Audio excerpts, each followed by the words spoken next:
আজ 25শে ফেব্রুয়ারি জাতির ইতিহাসে এক রক্তাক্ত এবং বেদনা বিধুর দিন।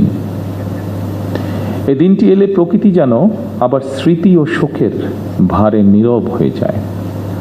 বাতাসে ভেসে আসে সেই বিভীষিকাময় মুহূর্তের আর্তনাদ।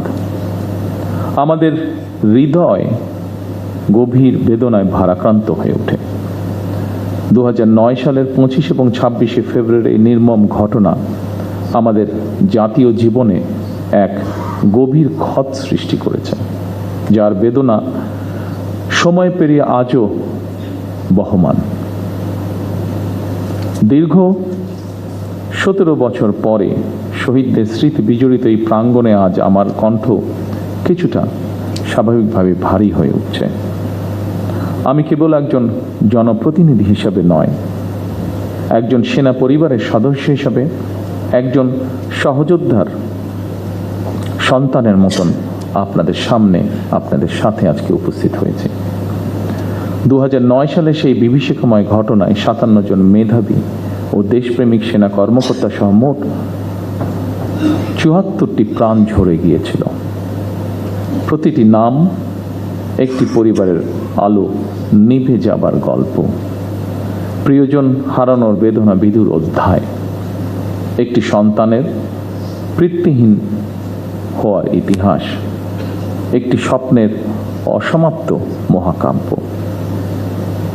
আমি দেশে প্রত্যাবর্তনের পরপরই বনানী সামরিক কবরস্থানে গিয়ে শহীদ সেনা কর্মকর্তাদের কবরের পাশে দাঁড়িয়ে উপলব্ধি করেছি গত 17 বছরে আপনাদের দুর্বিষহ সংগ্রাম, অপরিসীম ত্যাগ আর দাঁড়ে দাঁড়ে ঘুরে বিচার না পাওয়ার নিদারুণ যন্ত্রণা।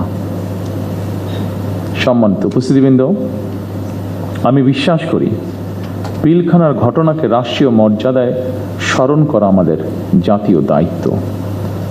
25 ও 26শে ফেব্রুয়ারি ঘটনাকে ইতিহাসে রাষ্ট্রীয় মর্যাদা না দিলে ভবিষ্যৎ প্রজন্ম আমাদেরকে হয়তো ক্ষমা করবে না। তাই সেনাবাহিনীও আপনাদের সঙ্গে আলোচনা করে 25 এবং 26শে ফেব্রুয়ারি স্মৃতিকে অম্লান করে রাখতে বর্তমান সরকার ইনশাল্লাহ কাজ করবে। আমাদের সীমান্ত রক্ষী বাহিনী শিকড় আমাদের স্বাধীনতার ইতিহাসে প্রথিত। 1971 সালের যেদিন চট্টগ্রামের কালুরঘাট বেতার কেন্দ্র থেকে শহীদ রাষ্ট্রপতি জিয়াউর রহমান স্বাধীনতার ঘোষণা দিয়েছিলেন, সেদিন সেনাবাহিনীর সাথে তদানীন্তন ইপিআরের সদস্যবৃন্দ বেতার কেন্দ্রের দায়িত্বে নিয়োজিত এক থেকে গৌরবময় ইতিহাসের সাক্ষী হয়েছেন এবং মহান মুক্তিযুদ্ধের সূচনা লগ্ন থেকে সেনাবাহিনীর সাথে অবিস্মরণীয় অবদান রেখে চলেছেন।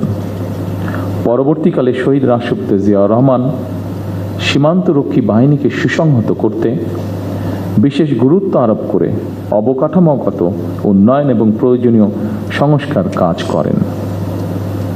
সেনাবাহিনী থেকে যোগ্য ও মেধাবী অফিসারদের পেশনে প্রেরণের সংখ্যা বৃদ্ধি করা হয়। 1978 সালে এই বাহিনীর ইতিহাসে সবচেয়ে বড় ঘটনা হল সামরিক কায়দায় নতুন করে পুনর্গঠিত করা। পূর্বের উইংসমূহকে পরিবর্তন করে ব্যাটালিয়নে রূপান্তর করা হয়। দুটি নতুন ব্যাটালিয়ন সংযোজন করে বাহিনীর সংগঠনকেও পরিবর্ধিত করা হয়।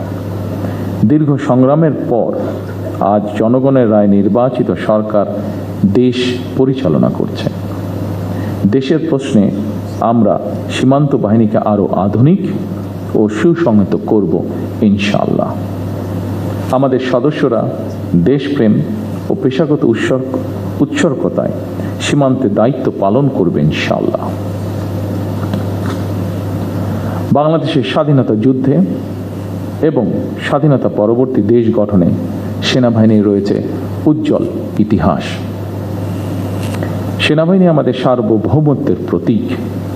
আমি মনে করি পিলখানার এই মর্মান্তিক ঘটনা ছিল আমাদের সার্বভৌমত্বকে নস্যাৎ করার একটি অপপ্রয়াস। পিলখানার ঘটনার পরিক্রমায় আমাদের জাতীয় নিরাপত্তার কাঠামোর দুর্বলতা ফুটে উঠেছে। তাই বহির্বিশ্বের সাথে তাল মিলিয়ে আমাদের জাতীয় নিরাপত্তার কাঠামোকে আরও আধুনিক, সময় উপযোগী এবং শক্তিশালী করা প্রয়োজন অবশ্যই। এবং এ লক্ষ্যেই আমাদের সরকার কাজ করবে ইনশাআল্লাহ। একই সাথে শহীদ পরিবারের সদস্যদের কল্যাণে তাদের সন্তানদের শিক্ষা, চিকিৎসা ও পুনর্বাসনের জন্য দীর্ঘমেয়াদী সুরক্ষা ব্যবস্থা গড়ে তোলার প্রতিশ্রুতি আমরা এরই মধ্যে ব্যক্ত করেছি। মাহে রমজান আমাদের সংযম এবং আত্মশুদ্ধির শিক্ষা দেয়।